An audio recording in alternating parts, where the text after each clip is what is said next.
I suppose my first encounter with black art would be in the mid-80s, and there was a very good exhibition at the Mappin in Sheffield called Into the Open. I suppose you'd call it a survey show organised by the gallery in Sheffield. It was the first time I think there'd been a group exhibition of, I suppose, a younger generation of black British artists or black artists working in Britain. And for me that was a revelation because I didn't know very many of the names in the show. So that for me was, I suppose, my first encounter with something that was called black art with a capital B and a capital A. But before that I'd seen shows in London, small shows in small galleries by people like Eddie Chambers and Keith Piper. I remember Keith's show which was called Past Imperfect, Future Tense. And I thought of that whole group of artists that I was starting to see their work, that Keith was in a way the most interesting because the work, we can perhaps talk about why in a minute.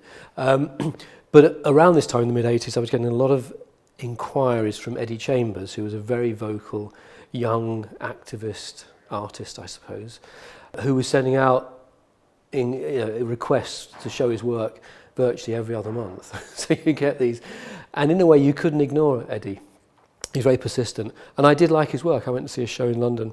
It was very powerful, and I'd said to him, well, we'd like to do an exhibition at some point, but maybe not on your own, perhaps as a group show. So he knew that we were interested, and we liked his work, but it was finding the right context, and that eventually came when we did a show called Black Skin, Bluecoat in 1985, which was a year after the Mappin show. The context was what was very different between the types of show that you'd see in London and this large show at the Mappin, because it was in a public gallery. It was a big group show. It had some visibility, which a lot of the shows in these smaller galleries certainly didn't have. It was very much sort of word of mouth. This was all pre-internet, so you found out about these things through listings and people telling you, have you seen that show? And because I was in Liverpool, so I wasn't actually in London, so it would be something I'd fit in if I went down to see someone, have a meeting in London. I'd pop in and see some show at the 198 Gallery in Brixton or wherever. It was hugely important, the Mappin show, because it did bring this work together in a serious way. It was curated, and it had a breadth of work in there which you hadn't seen anywhere else before.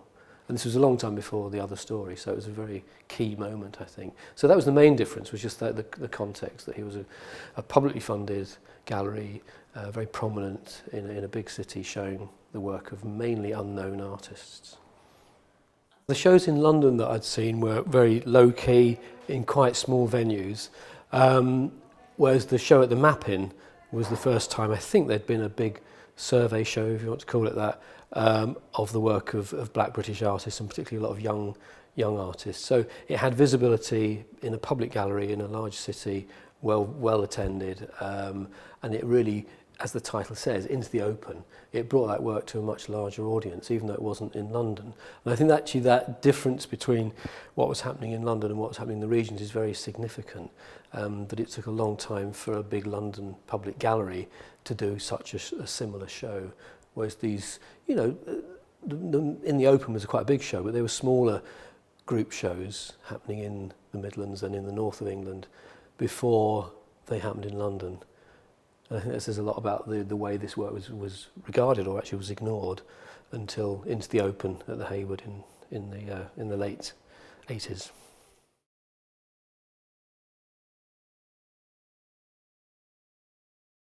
I think my understanding from seeing these exhibitions of black art was that it was definitely not a homogenous group of artists. It was intergenerational, so you had younger artists plus some more established artists. The younger artists, I could see there was definitely an energy there that had some commonality, I suppose, and within it you had members of the black art group, which was only a very small group, which Eddie Chambers and others set up, who had, I suppose, a shared political mission, if you like, in their work.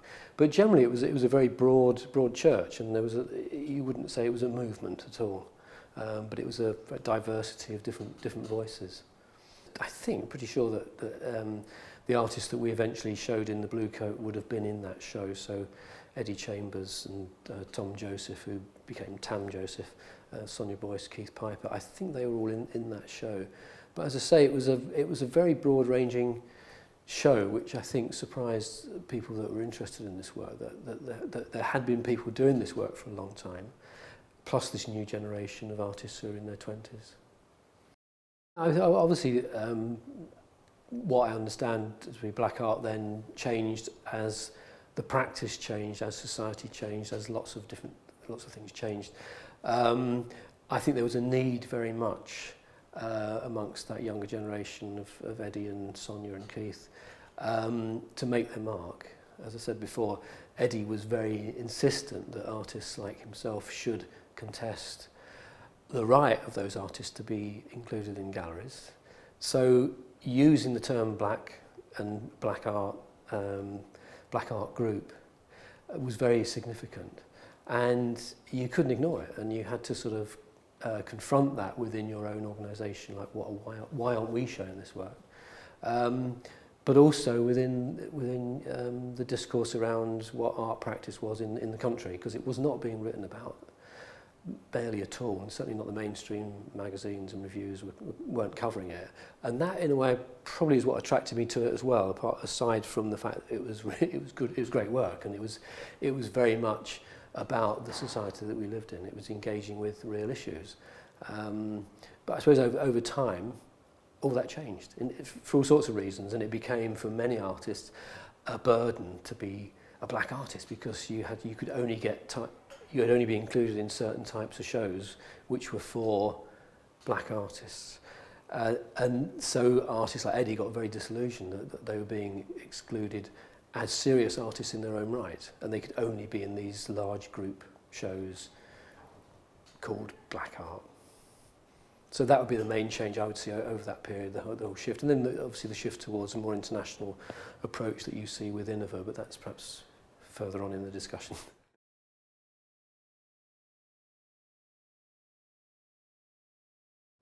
Well, Black Skin Bluecoat, which was at the Bluecoat in 1985, was a group exhibition.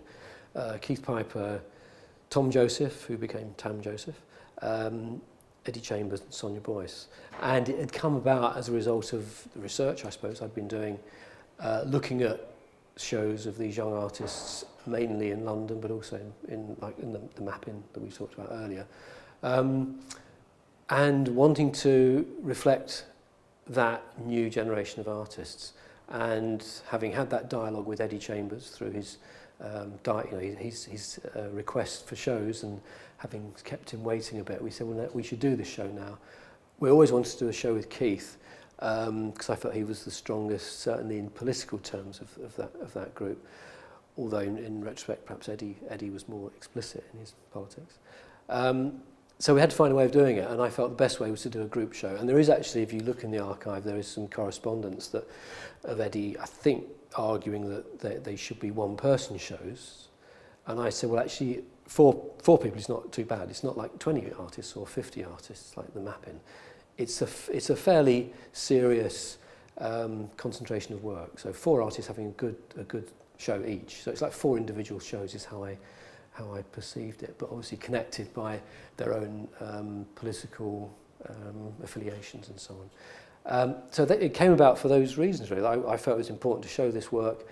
It was 4 years on from the Toxteth riots in Liverpool, and in terms of visibility of black people in the city, whether it's culturally or in any walk of life, was still very marginalised. And I just thought, as a gallery that's right in the centre of town, with a very interesting history of working with the avant-garde, you can't ignore what's going on in the country and in the city. So for Liverpool, it's very important, and that created another sort of dynamic, or not dynamic, but a set of issues which I hadn't been aware of before, which was the exclusion of local black artists from the main discourse. So you think you're doing a show that's going to contribute to some sense of visibility, and actually the local black artists got very upset because they're not in the show. They're saying, why are you showing London artists? So it became not about race but about geography, and I think that, again, that's interesting in itself, and that was another challenge for us as the Bluecoat, to then how do you engage with those artists and actually create the right context in which to show emerging black artists from within the city.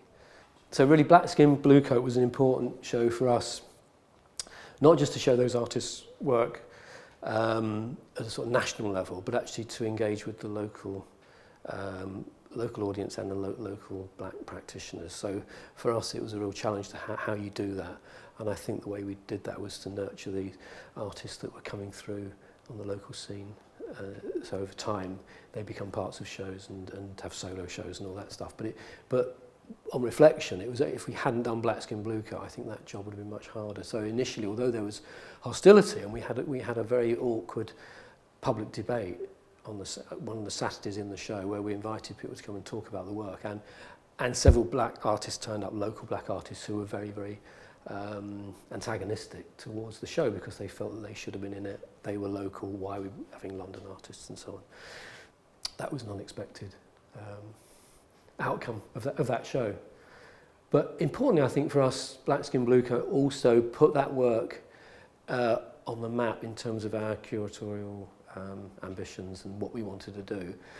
And from it, we developed really great relationships with certainly 3 of those artists. With Eddie, when he went on to become, he got one of the Innova franchises and organised a lot of exhibitions, touring exhibitions funded by the Arts Council, and we took about, I don't know, maybe 4 or 5 of those exhibitions over several years, and were very involved in the selection of 1 or 2 of them. So we had a really good relationship with Eddie as curator. With Keith, he returned on several occasions to do exhibitions with us.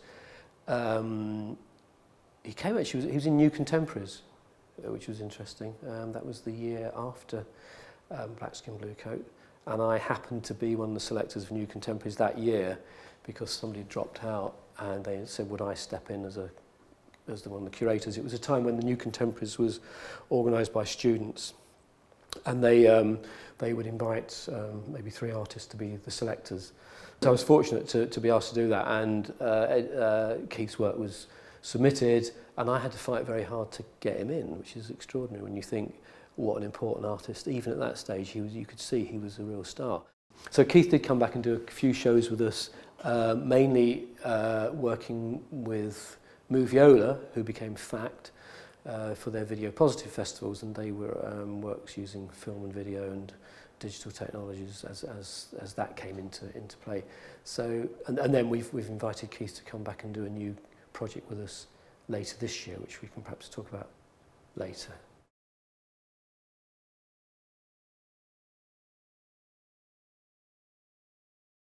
The other story was obviously a very important exhibition, and I went down to the Hayward to see it. It did come to Manchester, but I don't recall going there. I think perhaps because I'd seen it in London, I didn't feel the need to, but I probably should have done, just to see how it was contextualised in a different space.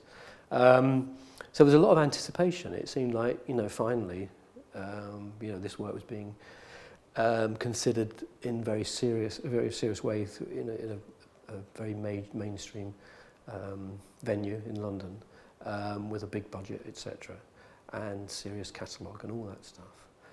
So it was important, and I think whatever we think now about it, it excluded women, it excluded a certain type of work, it excluded a lot of younger generation artists. It was still an incredibly important moment, I think, in the history of black artists in this country.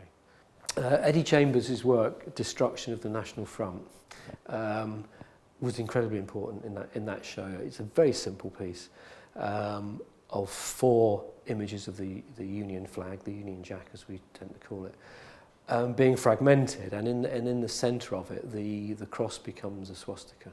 So it's very much a sort of John Hartfield type deconstruction of a political emblem to reveal its true nature. And it was very provocative to sort of say very explicitly, this flag embodies racism or fascism.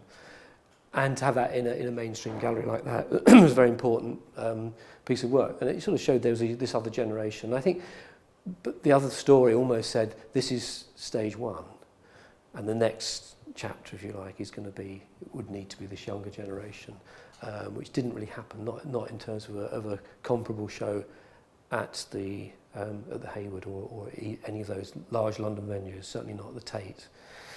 Places where you'd see it now. In those days, those types of shows would not be anywhere near the Tate at all. I mean, it was a very sophisticated piece of work, and I think, I don't know whether Eddie was looking at John Hartfield, you know, the pioneer of photomontage in Germany in the 20s and 30s, but certainly to me it felt that there was a connection there, you know, to try and unpick an image in a very, in a way that was going to shock you, I suppose, and we wouldn't be shocked now by it, but then to equate the Union Jack with the swastika was very provocative. And interestingly, Eddie continued with working with flags in several ways. There was a show he did in Manchester called The Image Employed. There was the piece in Manchester, anyway, at the Cornhouse, which Eddie had a few years later, called The State of Israel Must Die. Now, you can't really be more provocative than that, and it had the sort of Israeli flag in it and so on. But Eddie, in a more subtle way, used the flag here for a project which we weren't involved in, but it was another organisation many years later, where it was taking over flagpoles in the city, and artists were invited to make a flag for the 200 odd flagpoles that are empty in Liverpool. And he did one which was on the town hall, and you couldn't get more prominent than that. And it was the Union Jack in the colours of Rastafari. So it was a very powerful piece, and it lasted about half a day before somebody complained and it was taken down. So I think those political interventions was a very important aspect of that work, and which you can relate directly back to people like Hartfield, who were using their art in a very propagandistic way to uncover political realities. And I think for me that would be the piece that stood out, simply because it said, look, this is another generation, and it's not going to be about, it's not always that subtle what we're going to say, because a lot of the work in that show was you know, quite rightly, it was showing British-based black artists who've been engaging with modernism for a long time through abstraction and conceptual work. But the political stuff that was saying, this is about today in the late 80s in Britain, this is important work. And I think for me that was the stepping off point. It was late, because it should have happened much earlier, but it did happen.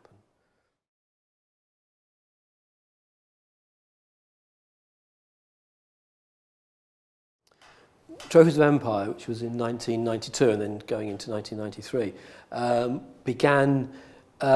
goes back to Blackskin Bluecoat, really. We'd kept up the dialogue with Keith, and he came to see us and said, I've got this great idea for a show of my own work called Trade Winds, which is looking at the legacies of slavery in Liverpool, which was so involved and so important to that trade. It became the largest slave port in the UK and globally. In fact, it was hugely profitable, and it's actually what built this town, was built on slavery.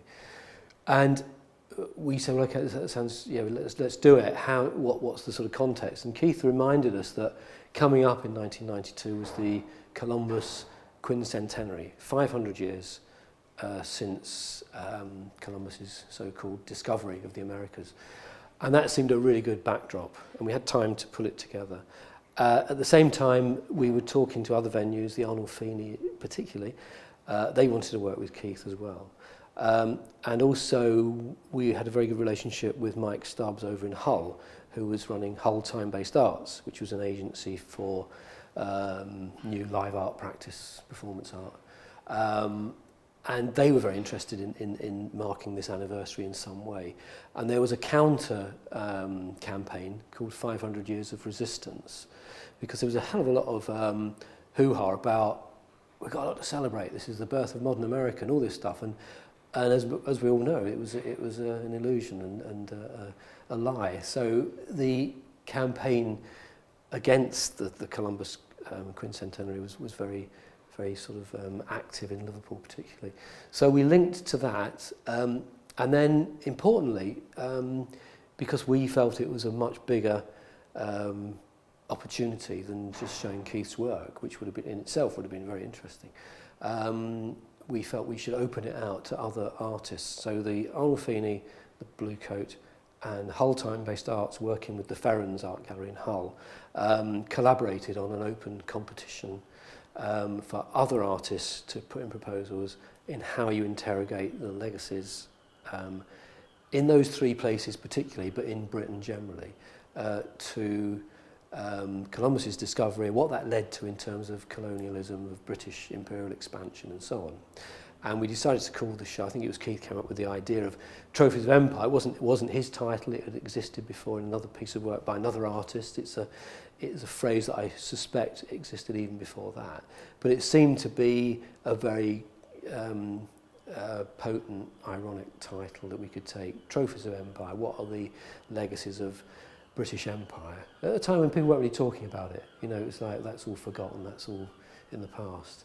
And yet for artists like Keith, this was really part of his legacy, his personal legacy as somebody coming, whose parents came from the Caribbean and settled in this country. And that's how it began, really, as an idea from Keith. We then got some money to do a bit of research, and Keith was paid with Janice Cheddy and a guy called Abdullah Badwi, who was a local guy is a photographer who worked for the city council. And the three of them did some research into the actual facts of the slave trade. So the artists had actually information if they wanted to make works explicitly about that. And they didn't all. The work was all about many different things relating to the legacies of colonialism and imperialism. But what made it more current, I suppose, was that 1992 was also going to be the year of the Maastricht Treaty, which was the unification of Europe. So we had the common market, but this was creating the EEC, the European Union, and it was the beginning of what became the single currency, the euro. So all that process was happening then, and there was concerns in this country of what that would mean for us, as there is today at the moment in terms of the debates around Europe, but also about the connections that Britain had with its ex-colonies would in fact be broken by this new economic confederation, if you want to call it that, of Europe. So it was bringing together a 500-year-old story of colonial exploitation and the current way that we seem to be going in terms of joining this new pan-European money-driven thing called Europe. So it all sort of came together.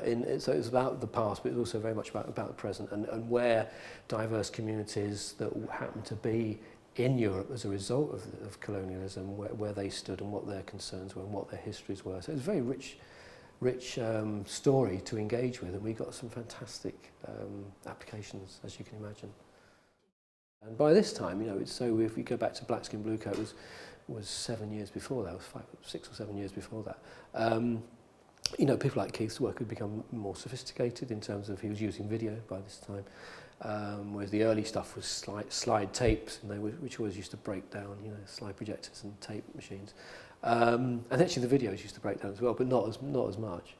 And it was just great to see what artists were doing, and people like Donald Rodney were in the show, and Jugunda Lamba, the sculptor, Rita Keegan. It was a real mixed bag of everything from conventional painting to wood carving to, you know, the most up-to-date video art, and very, very powerful. And it was what made it interesting, I think, and different, was that it was spread across 3 cities and different venues in those cities, and it expanded beyond the gallery to performance work. There was a lot of relationships between the work in Trophies of Empire, but also between the venues. And that was quite a challenge, deciding on what we wanted in which venue. Now, some artists applied specifically for a space. So if you look at someone like Paul Clarkson, who was a young graduate from Liverpool, who had just finished at Preston. He was a painter, and he was a young black Liverpool artist, and his work had to be here because it was about interrogating his own history and the history of slavery in this city. It would have made less sense in other venues. Other artists, their work was talking more general terms about those legacies, and it could have happened anywhere. And in fact, some artists showed at the three different cities, but Keith's work had to be here in Liverpool because it was about slavery. But it also had to be in Bristol because it was about Bristol's part in the slave trade as well. And we put that in another venue, which was the Maritime Museum, which is not too far away from here, and that's in the dock area of the city. And it made absolute sense to put it in the Maritime Museum, in a former dock, the largest dock warehouse in Europe. I think it's massive, and all the history that's still within those the bricks of that building. And it was an institution, the Maritime Museum, which at that time had barely acknowledged slavery at all. So the whole museum, it didn't. I think it was one panel mentioned it, and this was about 2 or 3 years before the Slavery Museum opened there. So it was really important that show was in that space. So context was everything.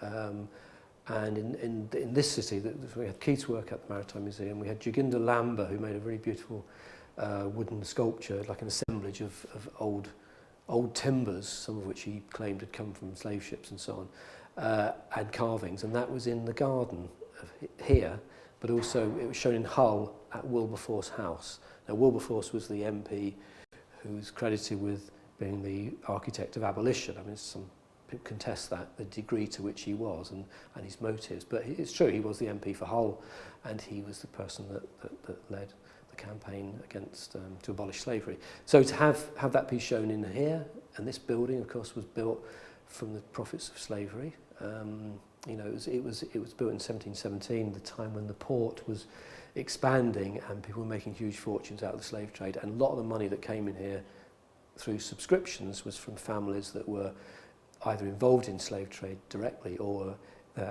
allied industries, cotton, tobacco, sugar, etc. So to have a piece of work that is very explicitly about freedom and emancipation in a venue that has that history, and then to also show it in another venue in Hull, which was Wilberforce's house where he used to live, had these great historical resonances, and it just seemed to work. So we were very conscious of where we placed work relating to the context of the venue, and the work in relation to each other as well. So I think we had, five works here, something like 5 or 6. And they sort of fed off each other, because the narrative, even though Rita Keegan's work, for instance, was about her family, whose great-great-grandmother, I think, had married was a slave who married a white man, and she's from New York. And for her to come to Liverpool and then to trace her heritage through slavery to Liverpool and do an installation in this venue had a real resonance. And you got that next to someone like Sunil Gupta, whose work was about the Goa in India, and it was about how what was a Portuguese colony, the colonialisation continues through tourism. So you get these very different experiences of diaspora artists, I suppose, and seeing where their journeys had come from, whether it was from Goa in India or the Caribbean or New York or wherever. At the end of the exhibition in the three cities, we felt it was important to document what had happened and to contextualise it a bit. So we had a bit of money left over, and we invited Ghislaine Tawdros, who went on to become the first director of Innova. She provides the keynote essay for this, which is called Sweet Oblivion, and it's a really beautiful text that really sets the work in the historical context of empire. And again, I mentioned the word amnesia before, but the fact that memory is like sugar disappearing into a cup of tea, that it just disappears and evaporates, and it gives a sweet taste. And her point was that our memory, the public memory and the public consciousness of all that, is that it's very sweet, and wasn't it great in the days of empire? But actually the reality was very bitter. There's a bitter taste. Keith's essay, which is really his research, he's about slavery, is also in here. And then we invited artists to write about their own work, say a few things, and we showed documentation of the different work in the different cities. I wanted to particularly talk about this work here by 3 white British artists living in Liverpool and Manchester, who were graphic designers essentially, and they applied with this idea called the trophy cabinet, and they wanted to have a cabinet full of these commodities, which were the commodities that you associate with the slave trade. So it's sugar, tea and tobacco. And I've got examples here. This was the pack of tea. You can see that, the pot of gold, as it was called. And that's the packaging was really, really beautifully done. Okay, so you get a real sense of the packaging there. I'm just going to open it up because this hasn't got tea in it, but it has got a set of postcards, because tea cards, if you want to call them that. But every pack of tea, tobacco and sugar had within it a free card. I don't know whether they still do it, but you used to get tea and cigarettes had cards that you collected. And these were the little cards inside. You can see these cards here. Very beautifully illustrated, and it told us really the history of slavery, of colonialism, of the resistance to colonialism. And it comes right up to date, and it talks about Europe, what was about to happen in Europe. And on the back of these cards, you had the history. So that would tell you about that particular image. But you'd collect all these things, and then you'd eventually put them in an album, which looked like this, the Trophies of Empire picture card album. And the cards would be sort of stuck in there.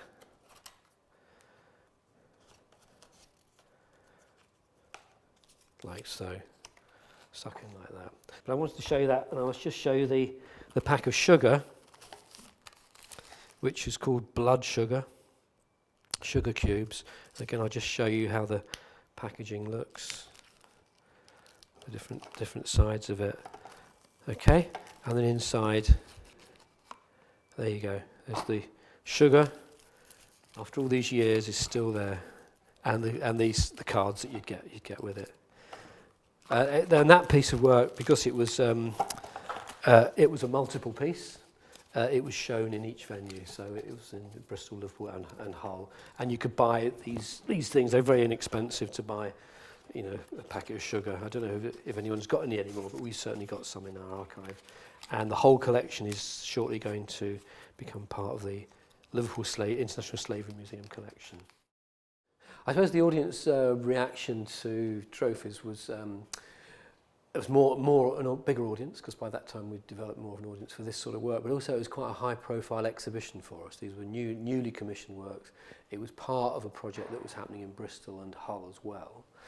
And it was set against this context of the Columbus quincentenary, particularly, less so the Maastricht Treaty, which came a little bit later, but it was it had much more potency, because it was commissioned in relation to what was happening in the world in geopolitical terms right then, whereas the Black Skin Bluecoat, I suppose, was our initiation into it. It was the first time we'd showed that sort of work.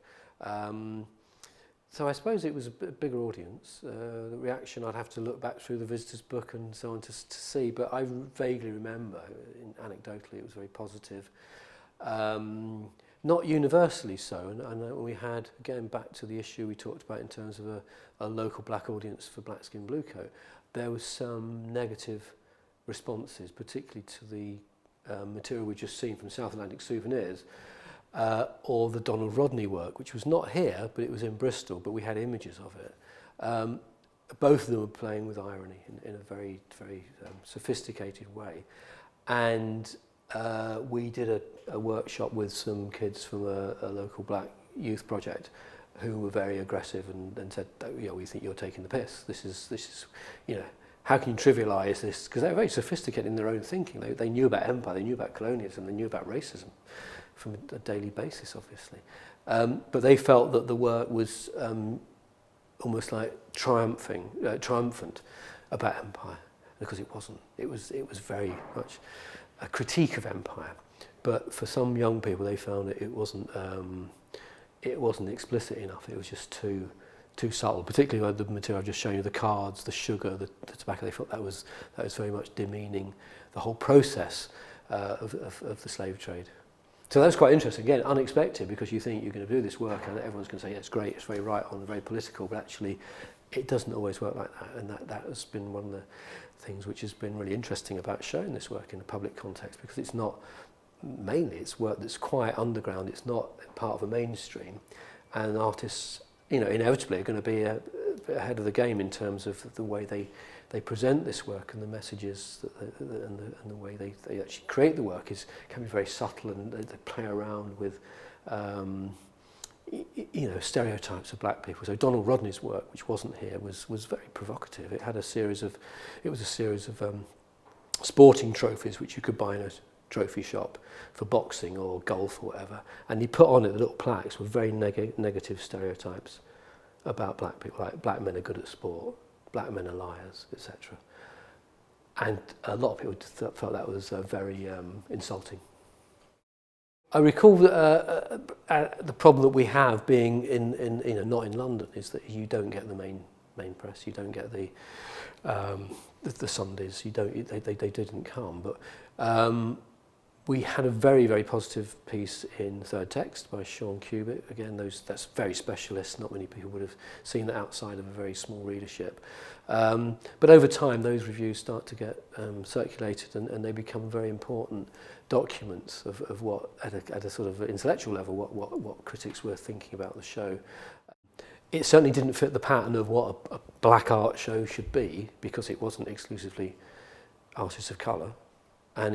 Because it took a more subtle approach to a political or a cultural sort of moment in terms of Europe and America, it perhaps didn't really fit the bill. And I think it was certainly from our perspective, it had an impact here because it tapped into a local discourse around the legacies of the slave trade. But beyond that, I don't know whether it did really have that impact. Certainly not in terms of art history. I mean, it's partly what the Black Artists and Modernism project's about, is actually looking at the work in the context of modernism or postmodernism, whatever you want to call it, but as art. And many of these exhibitions would be seen as part of a political or a cultural agenda, not one about the history of art. So, that didn't never bother me. I didn't bother the artists that they were part of art history. You know, you can't be part of art history until history's written. You know, it's not written at the time.